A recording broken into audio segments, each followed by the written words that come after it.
데이트 폭력이 이제 피해 입은 쪽에서 가해자를 고발을 하거나 어떤 신고를 한다고 하더라도요.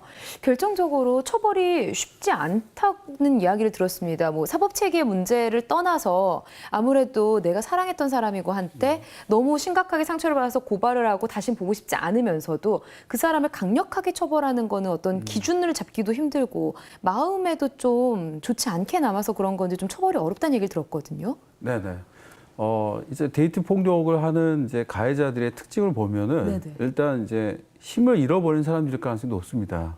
네. 네. 사실 이제 그 폭력은 일종의 힘을 일순간에 되찾아오는 그런 메커니즘입니다. 네.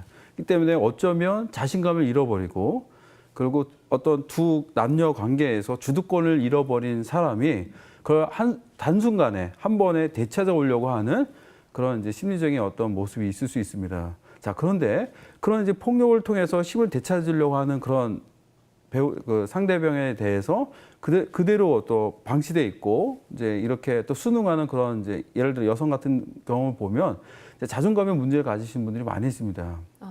그러니까 자기 자신에 대한 어떤 가치감이 떨어지는 거예요. 그러니까 그래서 저 사람이 저렇게 나를 때리는 걸 보면 아, 저 사람이 나 같은 나를 왜 저렇게 힘들어할까? 내가 뭔데 저 사람을 저렇게 힘들게 만들까라고 하면서 상대방에 대해서 경계하고 상대방에 대해서 엄히 이렇게 대응하기보다는 오히려 거기에서 이제 끌려가는 걸 볼 수가 있다는 거죠.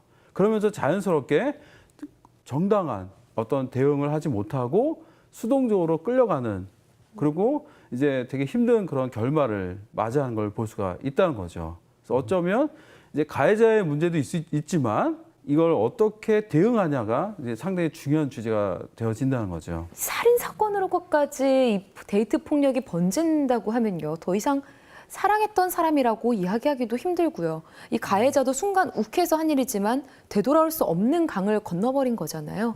그럼 이 모든 상황을 좀 피해자도 가해자도 없게끔 이 모든 상황을 좀 예방해야 할 텐데 데이트 폭력 좀 예방할 수 있는 방법 없을까요? 원인이 이렇게 나왔으면 예방법도 분명히 있을 것 같은데요.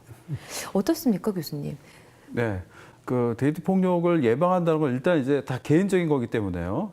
어떻게 보면 데이트는 가장 개인적인 두 남녀의 모습이죠.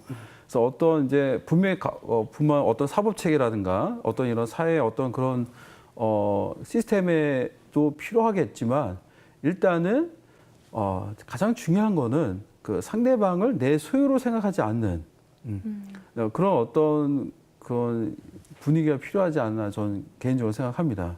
그래서 특히 우리의 어떤 한국적인 문화 속에서 보면 사랑하게 되어지면 자기 소유로 생각하게 되어질 가능성이 높습니다. 그러면서 상대방의 어떤 인격이라든가 상대방의 어떤 그런 삶의 모습에 대해서 소유하려 하고 때로는 착취하려 하고 밟으려고 하는 그런 모습들이 있다는 거죠. 어쩌면 그런 이 부부들은 어떤 좋은 법만 갖고는 되지 않을 것 같습니다. 네. 바로 두 사랑한 남녀가 서로를 존중해 주는 거죠. 어쩌면 가장 이제 그 너무나 이상적인 말을 같지만 그런 이런 존중, 그다음에 서로를 소유하지 않는 그런 모습이야말로 가장 필요하지 않나 저는 생각합니다.